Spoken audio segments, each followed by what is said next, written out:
Assalamualaikum warahmatullahi wabarakatuh. Selamat datang kawan-kawan semua di channel Riam Biru. Terima kasih banyak untuk kawan-kawan yang sudah berkenan hadir di channel ini, dan pada kesempatan kali ini ada satu cerita datang dari Mas Beni di Batang, Jawa Tengah.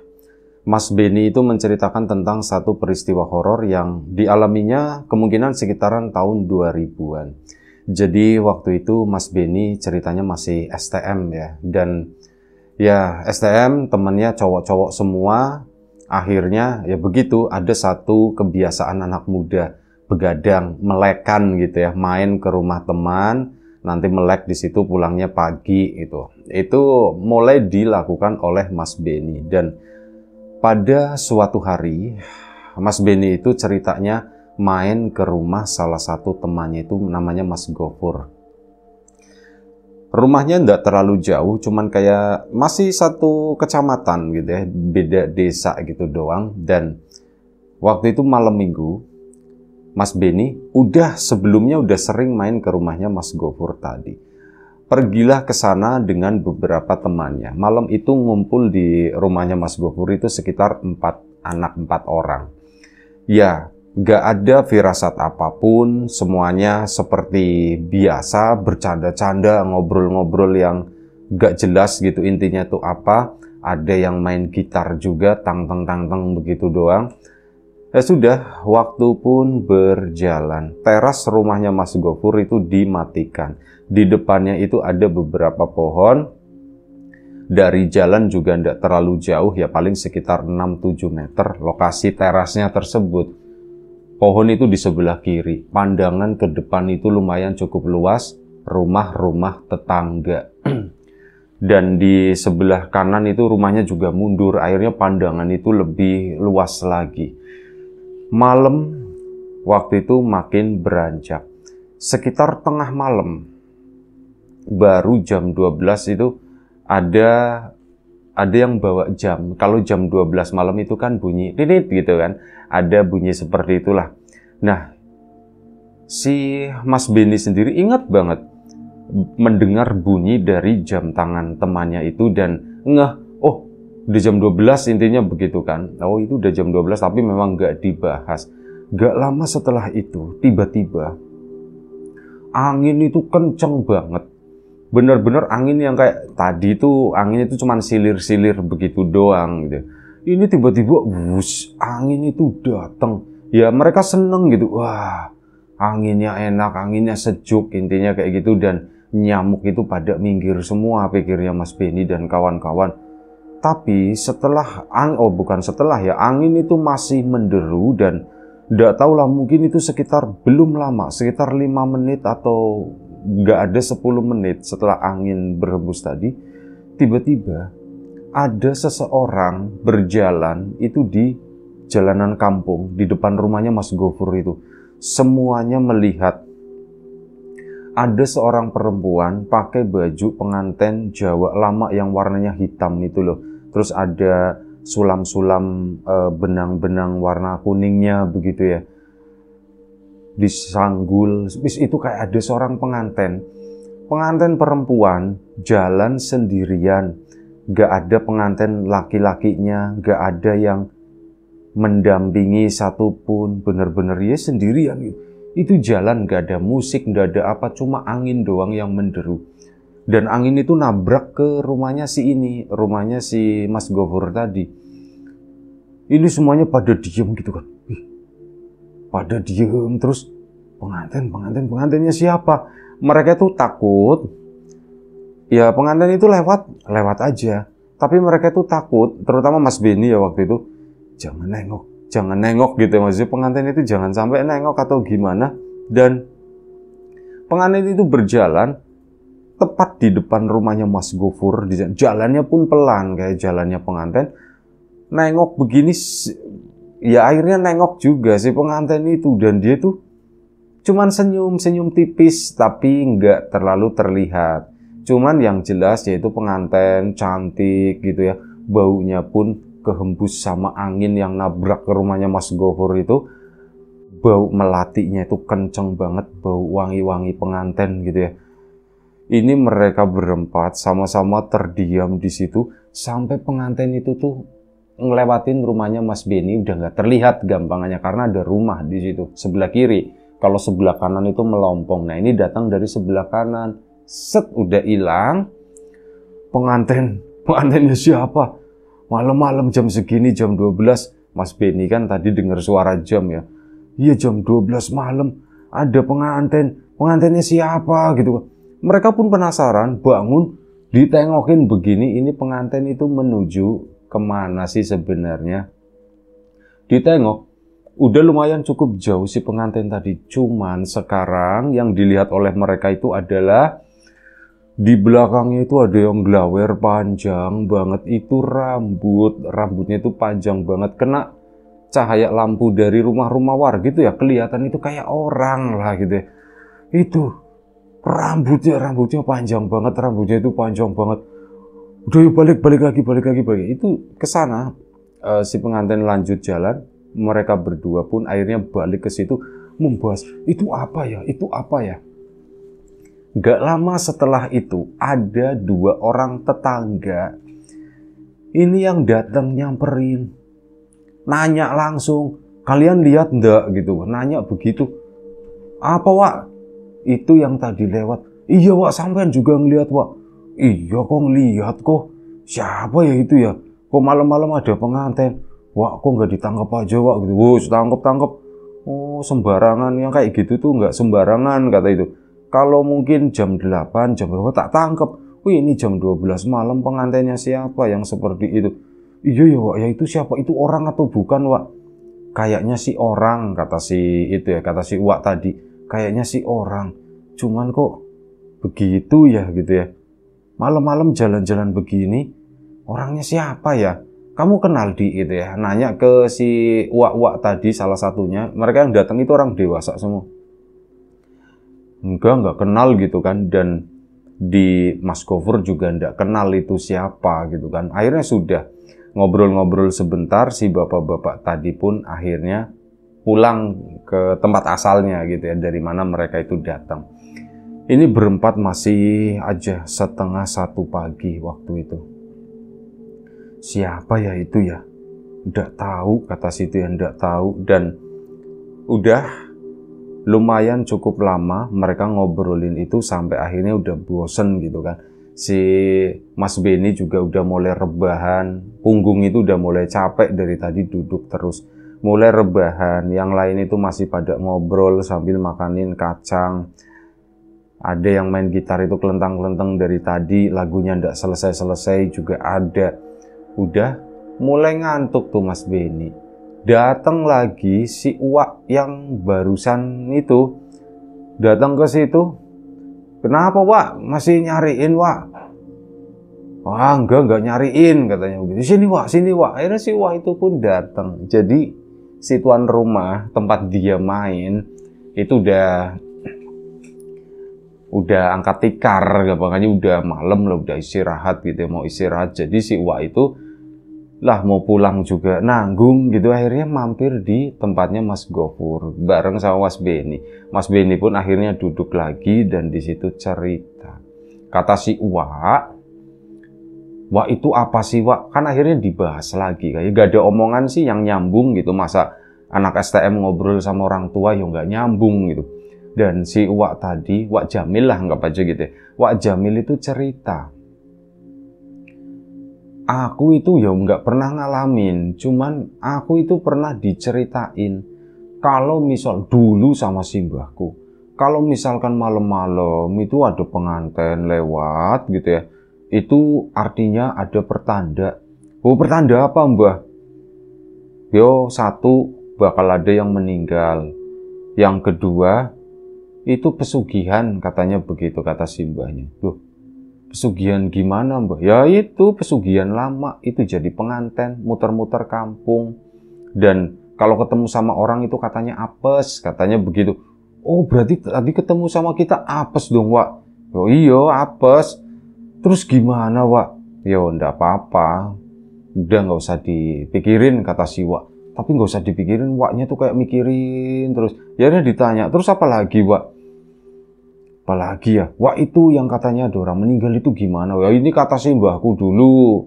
Dulu itu sempat ada seperti itu, cuman sekarang itu ya udah nggak ada. Sekarang kan setannya udah ganti, pocong genderuwo. Dulu zamannya pocong belum ada, kata si waknya, Bu. Masa wak pocong nggak ada?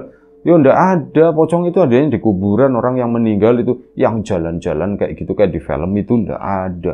Kuntilanak ya juga dulu belum ada. Dulu tuh setannya itu tinggi, itu yang api itu apa namanya Banaspati gitu sekarang namanya. Terus ada yang kayak King Kong itu genderuwo. Ya setannya dulu tuh seperti itu sama yang modelan begini tuh penganten jalan-jalan. Terus ada yang jerangkong, katanya dulu jerangkong, wah iya cuman kerangka doang. Itu jadi cerita zaman dulu. Nah itu tadi wah yang ada orang meninggal itu gimana? Iya nih kata mbahku dulu sempet kalau misal ada pengantin itu ada yang meninggal. Jadi dulu waktu mbahku masih muda itu pernah geger, mbahku sendiri ndak lihat, cuman dengar dari warga. Nah begitu si itu lewat, ini di kampungnya itu ada belasan orang meninggal. Berapa lama itu wah belasan orang meninggal? Yuk dalam beberapa hari, kata si Wanya. Waduh, wah biasanya meninggal yang tua-tua ya Pak, ya berarti sampean duluan gitu. Enak aja, orang dulu juga enggak, yang sekalian-sekalian ini yang kena duluan, katanya begitu. Wah enggak lah walah, katanya yang tua dulu lah, malah ributnya itu seperti itu. Dan ya justru di situ malah jadi melek lagi gitu kan. Dan itu dulu kata simbahnya itu memang ada belasan orang meninggal setelah ada itu. Nah itu yang pertama kata si Mbah, waktu Simbah masih kecil, Simbah nggak melihat. Nah begitu udah gede, ini bukan Simbah, keluarganya Simbah itu nggak ada yang melihat ya, simbahnya si Wak Jamil itu nggak ada yang melihat. Nah sewaktu udah agak gede, ini yang melihat itu bapaknya Simbah. Itu cerita ke Simbahnya, semalam ada pengantin lewat Bu, ngomong sama istrinya ya waktu itu. Semalam ada pengantin lewat Bu. Pengantin yang itu Pak, dulu berarti yang itu Pak. Banyak orang meninggal Pak. Iya Bu. Nah pada waktu itu ditungguin kan sama warga. Ya cerita itu kan beredar. Tapi apa? Nggak ada satupun orang yang meninggal. Ya semuanya baik-baik aja. Nggak ada yang meninggal ya udah seminggu gitu kan. Berarti nggak apa-apa. Dan memang nggak ada yang meninggal. Tapi beberapa waktu setelahnya ini mulai geger. Banyak orang yang kehilangan emas. Emasku hilang. Nggak hilang semuanya, tapi ada aja yang hilang. Wah aku juga hilang. Ternyata yang ngalamin itu kayak sepanjang jalan. Orang dulu kan nyimpen hartanya itu ya kalau nggak tanah itu emas gitu ya. Nah itu aku juga hilang. Ya hilang apanya, orang kamu udah punya emas.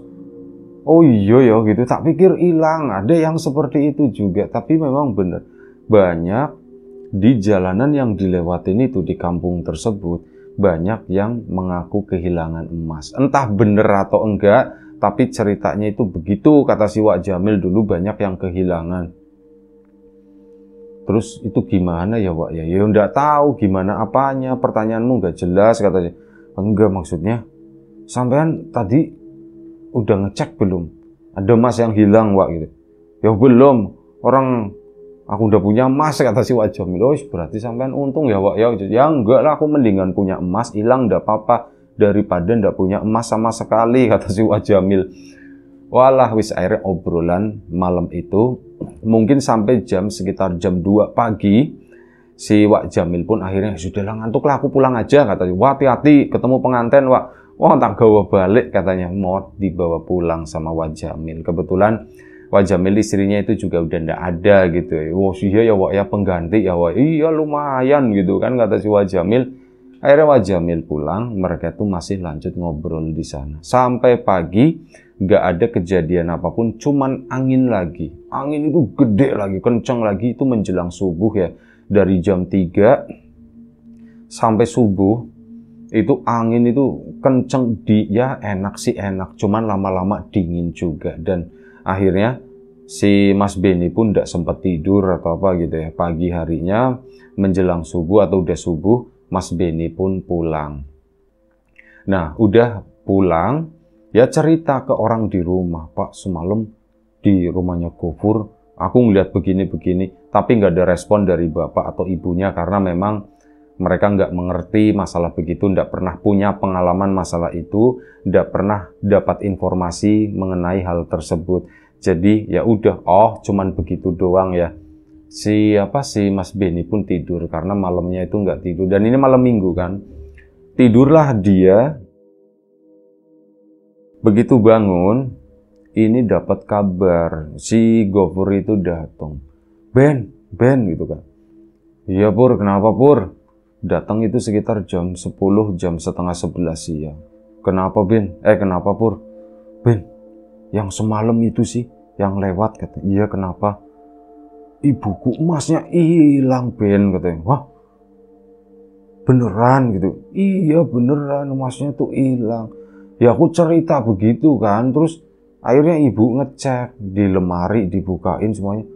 Beneran ada satu yang hilang, itu cincin katanya begitu. Cincin yang mungkin itu lupa kali gitu. Ya enggak tahu, kata ibu itu hilang, berarti bener. Dan udah mereka ngobrol-ngobrol di situ, nggak ngerti kabar selanjutnya. Si Gofur pun siang hari pulang. Sore harinya si Mas Beni juga udah akhirnya tidur lagi. Lumayan udah cukup lah tidurnya. Nah sore itu bangun sekitar jam 3, jam 4 sore itu keluar jalan-jalan menuju ke kampungnya si Beni. Ya cari-cari informasi lah. Nah di situ di stop sama tetangganya si Beni yang memang udah tetangganya Gofur yang memang udah kenal gitu kan. Ben, woi gitu kan, ngobrol-ngobrol terus katanya semalam itu ya Ben, kamu ngelihat itu? Iya aku ngelihat. Nah itu dapat cerita, ternyata memang benar di jalanan tersebut banyak orang yang mengaku kehilangan emas. Katanya begitu. Ya ini bener atau enggaknya nggak tahu ya, nggak ada yang bisa membuktikan juga. Itu cuman kata si Mas Beni, orang-orang itu cerita begitu. Yo di sini banyak yang kehilangan emas. Katanya kamu semalam itu bentuknya gimana sih? Ya bentuknya begini-begini. Pas lewat itu rambutnya disanggul. Cuman pas udah kita ngelihat ke sana udah jauh, itu rambutnya tuh jadi, kok ada rambutnya, kok jadi panjang seperti itu. Ya akhirnya ngobrol-ngobrol sama orang tua, Gofur pun keluar, nyamperin, tadinya mau ke Gofur, malah Gofur yang nyamperin ke situ. Ya, masukan dapat cerita-cerita juga dari orang tua yang kurang lebih itu sama seperti yang diceritakan oleh Wak Jamil. Ya memang begitu gitu. Terus ini enaknya gimana Wak? Ditangkap aja atau gimana? Ya nggak bisa ditangkap kayak gitu. Kalau ditangkap itu dia terbang, nggak ada yang ngomong seperti itu. Oh gitu ya Wak ya. Nah setelah itu, setelah kejadian tadi, mereka itu kayak mengadakan semacam siskampling, cuman sukarela gitu ya, anak-anak muda lah. Dan mulai malam harinya itu banyak yang begadang. Ada beberapa titik lah, sebelumnya itu cuman beberapa titik, 2 atau 3, ini tuh jadi lebih banyak intinya. Dan si Mas Beni kan nggak nginep di rumahnya si Gofur ya, cuman tahu di kampungnya Gofur itu lagi mengadakan itu siskampling. Kalau di kampungnya si Beni sendiri tuh aman-aman aja, tenang-tenang aja. Cuman malam itu Mas Beni itu inget banget, dia itu lagi berada di dalam rumah ya, karena di rumah dia nggak keluar dan besok itu sekolah. Malam Senin kan, dia itu siang udah tidur, jadi malam hari itu masih kelap-kelip sampai jam 11 malam. Jam 11 malam udah meremah tidur, sampai ya itu hampir jam 12 malam. Dan tiba-tiba Mas Beni itu yang tadinya mau tidur itu kebangun lagi setelah apa? Mendengar ada bunyi deru angin itu di luar yang wus gitu, lumayan cukup kencang. Mas Beni jadi ingat, ini kok mirip kayak yang di rumahnya Gofur, yang ini tiba-tiba keluar begini. Mas Beni bangun, ini ibunya ternyata juga bangun. Ben, anginnya gede Ben. Iya Bu, anginnya gede Bu. Semalam Bu, sebelum itu yang pengantin di Gofur itu keluar Bu, anginnya juga gede banget, kencang banget kayak gini Bu. Ibunya pun waduh, Bu, aku mau nengokin di depan gitu. Mau nengokin, mau ngapain malam-malam begini? Oh enggak apa-apa Bu, aku mau di depan sebentar. Mas Beni pun ke depan. Begitu ke depan, dari kejauhan, pengantinnya itu lewat di situ di rumahnya Mas Beni. Cuman belum lewat. Wah, rumahnya Mas Beni kan halamannya sempit ya. Jadi dia tuh bisa ngelihat kanan kiri di jalan itu lumayan cukup jauh aksesnya. Dari kejauhan ada yang jalan dan itu mirip sama pengantin. Mas Beni itu langsung masuk, langsung ngomong sama ibunya, Bu, pengantinnya mau datang, Bu, pengantinnya mau datang. Emasnya. Dari apa? Emasnya pun, iya Pak, bapaknya pun jadi bangun gitu kan. Akhirnya ngumpul itu, ngeliatin emasnya dipegangin, intinya begini ya. Dan saat udah dipegangin, udah nggak tahu ini di luar udah lewat, udah sampai mana gitu. Ini si Mas Beni tetap diem di dalam rumah ketakutan. Mungkin sekitar setengah jam kemudian, ya anggap aja sih itu udah ini ya, emas pun dibuka, dihitung jumlahnya ini berapa, alhamdulillah lengkap, nggak kurang apapun. Ya wis, malam itu akhirnya tidur.